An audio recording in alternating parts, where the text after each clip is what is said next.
toto je Cecil. Toto je Andrej. A to, čo tam vzadu RG sa volá? Ester. Ester? A Latino. Ester a Latino? Môže byť. A preto tak RG a oni. Áno. Cecil, ty budeš variť niečo tiež koňské? No, budem také trošku nekonské. Nekonské, že čo to je nekonské? Volá sa to, že babovka Ela Cecil. Bábovka a la Cecil. No, takže... Ináč aj Cecil by bolo pekné meno pre koňa. Áno. A tiež Andrej. To je pekný kôň. Budeme teda robiť bábovku a la Cecil a tu sú ingrediencie. Na prípravu bábovky a la Cecil potrebujeme 5 vajec, 250 g polohrubej múky, 250 g práškového cukru, prášok do pečiva, 10 lyžíc vody, 10 lyžíc oleja, 2 hrste nalámaných orechov a pohár zaváraných višní. Poďme teda variť, čím začíname v tejto receptúre. Dobre, takže najprv si zoberieme tie žltka, ktoré sme oddelili od toho bielka. Nech sa páči. Väčšinou tak okolo 5 vajíčok. Do toho dáme ten práškový cukor. Môžem ti pomôcť? Ne, ja to zvládam. Ja ti chcem pomôcť. Ja chcem tiež. Áno, zaťapkaj si. Dobre.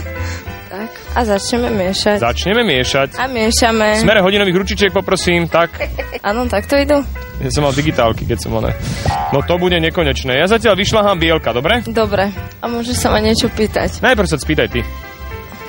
Koľko máš rokov? A tu vlastne zistujem, že starnem.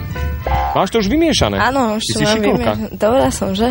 Prvá liga. Svaly, no. Dobre, teraz... Je to naozaj od toho, že držíš tie opraty v ruke pevne? No, aj z toho sú svaly, ale akože práca pri koňoch to není len jazdiť, hej. Ale aj kýdať hnoj napríklad treba. No, napríklad. Vy, ktorí by ste chceli chodiť do posílky zadarmo, prihláste sa, môžete tu kýdať hnoj. Ja neviem, keď seno dávame, alebo prenášame kyble vody, tak... Alebo koňa, keď prenášate. Alebo, no. Teraz dáme tú vodu, vriacu tých 10 lyžíc, lenže ja som si to pripravila už je vriaca? Áno, do takého pohára. 10 lyžíc je ináč koľko deci? Neviem. Ja som není dobrá z matematiky. Z čoho si dobrá? No, neviem. Asi sme dali veľa vody. Tak odlej. A kam? No naspäť do pohára. Áno. No pekne. Dobre, dáme 10 lyžíc oleja. Ešte sme tam zabudli dať múku, preto je tam málo vody. Ne, to dáme až potom. Dáme tam múku, bude tam... Nie, dáme olej, potom múku. Dobre, nechceš kameň, papier, nožnice, alebo niečo? Ne. Dobre, tak bude pôjde múka. Olej. Ja som šéf kuchár. Jasné, tak ja budem iba kuchtík. Jasné, rozkaz, dáme olej. Áno, dáme olej. Koľko oleja? 10 lyžíc. 1. To boli 2. 3. 4, 5, 6, 8, 9. Stačí. 1. A však... 10. Dobre, teraz môžeme dať tú múku. Môžem ju dať ja? Tak však ty si kuchárka, šéf. Aj tento kypriaci prášok jeden? To ja by som otváral dlhšie. Áno. Roztrhnúť taký sáčok, na to potrebuješ mať energiu. No však to sú tie svaly. Aha. Tak z čoho sú tie svaly? Skrátka z toho sena, hej? Skonštatujeme to, že práca pri koňoch je ťažká.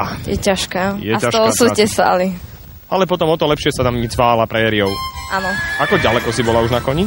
Bola som raz s tatinom, to sme išli 2 dní a to sme išli odtiaľto zo Zálesia do Nového Života, to je až za Jelkou. Sused mal takú maštálku, tam mal aj kravy, tak tam sme odložili koníky, oni sa napapali, nápili a na druhý deň sme išli. Je pravda, že v Novom Živote ľudia začínajú nový život? Alebo ja neviem, ja tam nebývam, ja som to bola na návšteve. Dobre, teraz tam dáme to bielko, môžem ti skákať takto do reči? Ja, vyberáme bielko. Vyberáme bielko. Teraz to znova zamiešame. Zľahka vmiešame bielka donútra. A môžeš znova rozprávať, môžeš sa pýtať. Keby som ja sem prišiel jazdiť, tak jazdím na nejakom... Kľudnom, dobrom koníkovi. Lebo však on vycíti, že ja som ten Andrej Bičan z televízie, varí vám to, a keby to bol taký ten nervóznejší, tak by so mnou utiekol niekam. Áno, netrpezlivý. A máte takých koníkov? No, to sú väčšinou tí športoví, ktorí majú v sebe veľa sily a elánu do života, ako napríklad títo. Cítim ako v nejakej indiánke. Chudáčik. Dobrý som. No poď, varíme. Som fascinovaný a čakám, kedy prebehnú cez náš variaci stánok. Vajíčka skladujeme špičkou dole. Pri skladovaní špičkou hore sa žltko zmieša s bielkom, alebo sa nalepí na škrupinku. Vajíčko sa tak rýchlejšie pokazí. Máme to vymiešané? Super vymiešané všetko. Čo teraz? Teraz dáme tam tie orechy, 2 hrste. 1 hrsťa? druhá hrsťa. Výborne. Tak, a teraz... Tak, a kto si chce dať viac orechov, si kľudne môže dať viac orechov, a kto viac čerešní, že obľúbuje ovocíčko. Teba fascinujú tie koníky, že? Nefascinujú, len sa snažím... Sa bojíš? Mapovať, že kade behajú, lebo... Tak a zamiešame to. Vieš, poznáš... Ochránim ťa, keď budú tady to bežať. Ukáž ako. No dobre, zamiešame to, máme to vymiešané. Vždy som hľadal v živote ženu, ktorá by ma vedela ochrániť. Áno. A Simona je taký typ človeka. Cecílka. Áno. Formička. Formička, ktorá strúha čiernu Ježiš, formu. ešte sme vieš čo neurobili? Nevymastili sme si formu. Presne. Tak ju vymastíme. Koľko oleja tam nalejem? No tak, dobre stačí. Ježišmária. Moja stará mama to robila takto. Chytíš to? No. Dáš na okraj. No však to som robila, ty si tam dal veľa oleja. Nedal. A dal. Tak prstami do toho zájdeme. Áno. Aj toto musíš potom. Ten oný. No. Výborné ti to ide, máš akože 1+. Tak, a teraz to tam môžeme vyliať do vymastenej nádoby. Tak a môžeme aj poliať čokoládou na vrch, alebo si ešte na začiatku odliať z tohto cesta. A urobiť 2 cestá, ktoré by bolo jedno kakaové, druhé makové. A naliať do toho. Môžeš. Moja mama, ale aj babka, sme predtým ešte ako sme to dali donútra, sme to vysypávali múkou. No, tak to sme asi zabudli, že? Zabudli? Ako? Kto je tu? Ty si šéf-kuchárka. Ale ty si mi to mal pripomenul, Čo som ja, GPS tvoje? One vo varení? Ale tak ja varím prvýkrát pre televíziu. No však, ale ja varím druhýkrát bábovku. Zase to si nemohla odo mňa očakávať, že to bude. Uvidíme, možno sa nám podarí aj tak. Dobre, výborne, super. Tak, a teraz... Teraz tým ideme do rúry. Do rúry. Na koľko stupňov? 150, 200? 180? 180. Koľko minút? 25. Ideme s tým do rúry na 180 stupňoch, to budeme piecť možno, že 40 minút, ale dôležité je to kontrolovať. Vieš, ako sa to kontroluje? Áno, taká dlhá palička špajdla. Áno, sa a to pichneme donútra, a keď je lepkavé cesto, tak to ešte nie. A keď je suché, už je to výborné. A to budete robiť až po 30 minútach, sa chodiť pozerať na tú bábovku, nie že to budete robiť od začiatku, to má význam, hej? Takže 180 stupňov, 40 minút, potom to vyberieme, naservírujeme a budeme to čo? Degustovať. Som za. Áno. Bábovku a la Cecil pripravíme nasledujúco. Vajcia, práškový cukor, vodu, olej, múku a prášok do pečiva vymiešame na tekuté cesto. Pridáme orechy a kúsky višní. Formu na bábovku vymastíme a posypeme múkou. Nalejeme cesto. Pečieme v rúre 40 minút na 180 stupňoch Celzia. Hotovú bábovku môžeme poliať roztopenou čokoládou. Dobrú chuť. To kto bol? Postrekaváč hmyzu.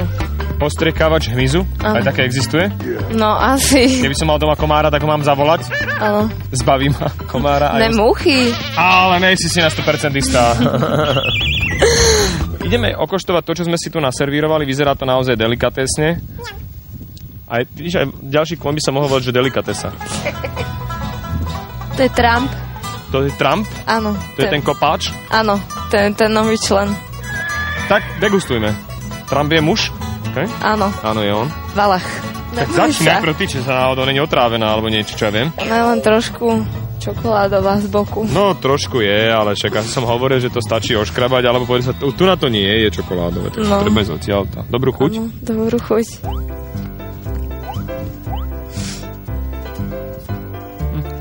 Hľadám čereš, nenachádam. Ale nie, ja tam nemám čerešňu. Máš trošku, vidím tu na dole, vidíš?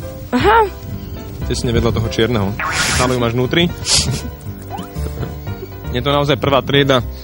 Každý, kto u nás varí prvú triedu, dostáva od nás darček. Áno. Áno. Aj ty dostaneš Tesco má Slovensko, každému, kto u nás varí, odovzdáva darček. Ten, čo si na ňom šláhala, ten je mamičkin, takže tento už bude tvoj, dobre? Ten je mamičkin. Ďakujem, Cecil. A ja ďakujem. Na budúce, ahoj. Ahoj. No a my ideme do našej kuchyne a ja sa spýtam Andrej, že či vie eržať, lebo to je základ. Keď chcete jednoducho si dobre rozumieť s koňom, musíte sa vedieť s ním porozprávať.